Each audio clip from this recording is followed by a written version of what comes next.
औषध नाही, इंजेक्शन नाही, आता ऑपरेशन शिवाय पाठ आणि मानेच्या दुखण्यापासून आराम मिळवा. NC वेलनेस सेंटर, नवल पेट्रोल पंपासमोर, रेल्वे लाईन, सोलापूर. लाखो वैष्णवांचे श्रद्धास्थान असलेल्या पंढरपूरच्या आषाढी एकादशी वारीसाठी सोलापूर जिल्हा प्रशासन आणि ग्रामीण पोलीस दलाने कंबर कसली आहे. यंदाची वारी अधिक सुरक्षित, डिजिटल आणि वारकऱ्यांसाठी सोयीस्कर करण्यासाठी सोलापूर ग्रामीण पोलिसांनी मिशन सुरक्षित वारी 2026 अंतर्गत 5G तंत्रज्ञानाचा वापर करून संपूर्ण पंढरपूर शहर आणि विठ्ठल मंदिर परिसर हायटेक केला आहे. यंदा पहिल्यांदाच सोलापूर पोलिसांनी अत्याधुनिक 5G आधारित क्राउड मॅनेजमेंट आणि लाईव्ह फीड यंत्रणा कार्यान्वित केली आहे. पोलिसांच्या मुख्य नियंत्रण कक्षात बसवण्यात आलेल्या मोठ्या डिजिटल स्क्रीन्सवर पंढरपुरातील प्रत्येक कोपऱ्याची माहिती रिअल टाइम उपलब्ध होणार आहे. गर्दीचे विश्लेषण, एकाच वेळी मंदिरात किंवा चंद्रभागेच्या घाटावर किती भाविक उपस्थित आहेत याचा अचूक आकडा ही यंत्रणा सांगेल. वारी मित्र 5G टॅबलेट्स पेट्रोलिंग करणाऱ्या पोलिसांच्या हातात विशेष 5G टॅबलेट्स आणि वॉकी टॉकी देण्यात आले आहेत, जे थेट मुख्य नियंत्रण कक्षाशी जोडले गेले आहेत. आणि आता अवस्था अशी व्हायला लागली होती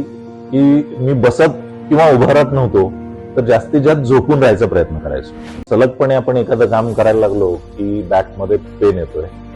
सुरुवातीला मी त्याला इग्नोर करायचा प्रयत्न केला. त्याच्यानंतर मला जाणवलं की इग्नोर करून हे काही कमी होत नाही. या ट्रीटमेंटच्या दरम्यान मला कुठलेही गोळ्या किंवा इंजेक्शन घेण्यासाठी सुचवलं गेलं नाही. मला पाठदुखीचा खूप त्रास होता. आयुष हॉस्पिटल जयसिंगपूरमध्ये दाखवलं. त्यांनी त्यावर मला सर्जरीचा सल्ला दिला. त्यामुळे मी आज साधारणपणे 90% पर्यंत रिलीफ आहे. 1 वर्षापासून कंबरदुखीचा त्रास जाणवू लागला. जवळपास माझे आज 20 सेशन झाले, तर मी आज ठणठणीत बरा आहे.